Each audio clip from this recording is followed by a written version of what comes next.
If you started to watch lighting tutorials or read about studio lighting, or maybe even just listen to experienced photographers break down their lighting setups, you've probably noticed something pretty quickly. There is a ton of lighting terminology that gets thrown around a lot. Key light, specular highlight, rim light, high key, Rembrandt, so on. There is so much, and it can feel like a lot. And even though the experts use these terms, knowing them, it's not a magical answer to being better at lighting. They do, however, help you understand what other photographers are talking about, especially if you're listening to experts talk about their craft. They help you follow along when someone explains why they made a certain lighting choice. Plus, I think that if you understand these terms, it allows you to better analyze light. You can start to look at images and then categorize it, and you learn to see and read that light.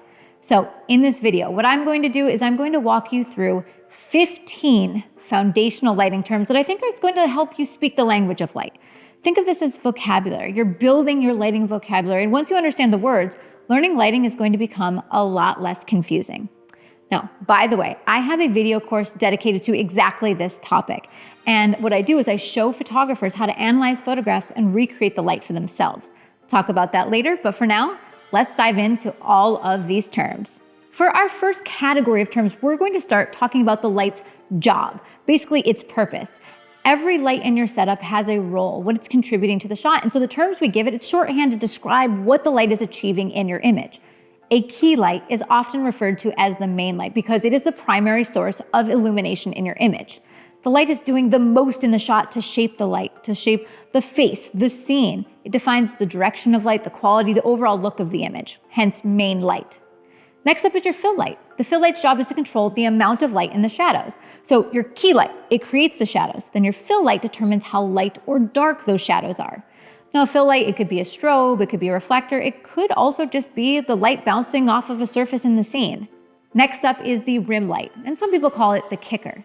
This light comes from behind or from the side of the subject, and it usually creates a bright edge to the hair, the shoulders, the jawline. And basically its job is separation, definition. It helps your subject not blend into the background, and so your image won't feel as flat. And last but not least, we have the background light, which is exactly what it sounds like. It illuminates the background. The goal is to separate the subject from the background, and it could also be to make the background pure white. You could create a gradient. You could use it to create visual interest. Its goal is to light the background for depth and dimension. Now, depending on how a light is used in the scene, it could actually have a couple of jobs. Now, for example, I could have a single strobe, and depending on how it's angled, it could act as a rim light and a background light all at once. So for this first set of terms, the key, the fill, the rim, and the background light, we are describing the light's purpose in an image. Okay, next up, what we're going to do is talk about terms that describe how the light looks in a scene rather than its job or its purpose. Now, one of the terms that you've likely utilized or heard before is broad light versus short light.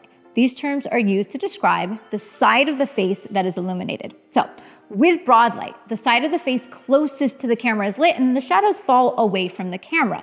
This is creating a little bit more open look, there's fewer shadows, but short light is the opposite. With short light, the side of the face turned away from the camera is lit, which means there's a lot more shadows visible to the camera, which makes it feel much more dramatic. And so the illuminated area here, right, in short light is literally shorter in what the camera sees, which is where the name comes from, obviously. Now, as you learn these terms, you'll learn that you can use them in conjunction with something called lighting patterns. We're going to talk about that next, so just hold on to it for a second. So let's keep talking about describing the feel of light, and we're going to talk about the tonalities of the image. You may have heard the terms high key and low key. So it's pretty simple. High key images, it tends to be brighter and airier, often with a lighter background. So if you look at the tonal range, like you're looking at a histogram, the information is mostly going to be on the lighter side with very little information in the shadow area. Lower key images, it's the opposite. They're darker and moodier. Most of the frame, most of the information lives in the darker tonal values. And this is a much more dramatic result. But what I want you to know is that low key does not mean overexposed. It just means most of the information of the shot, like maybe the subject's clothing and the background and the shadows, it falls into the shadow area.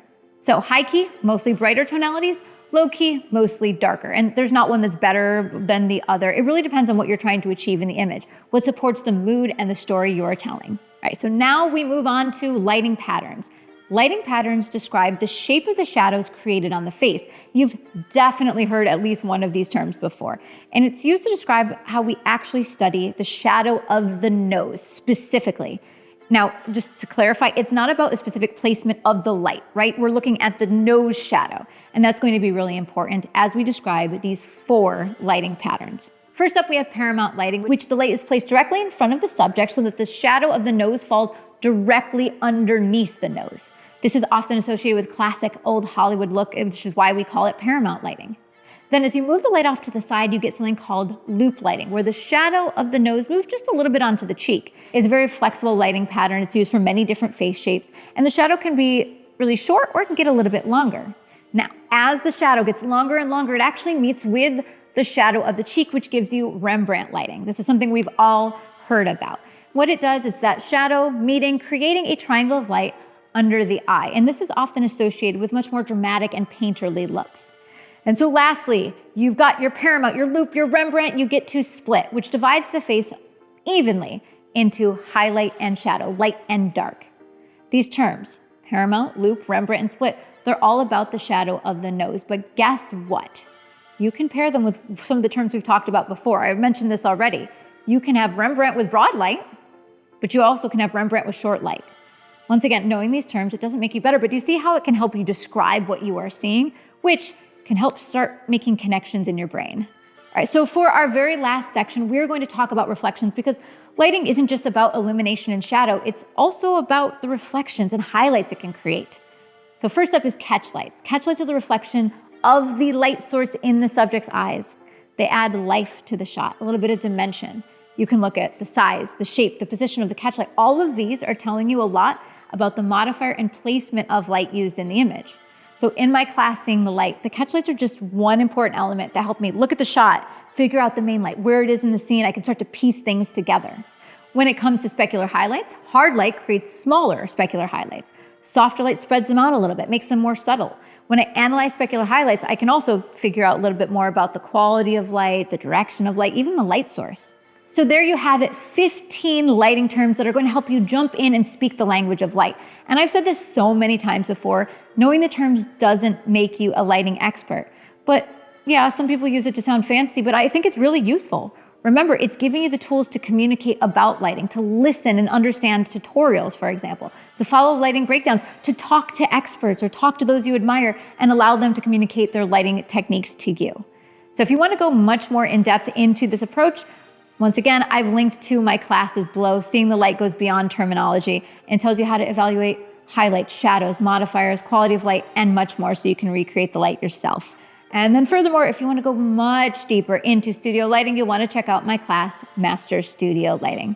Hopefully the video you've just watched now has helped you take one step closer to becoming fluent in the language of light.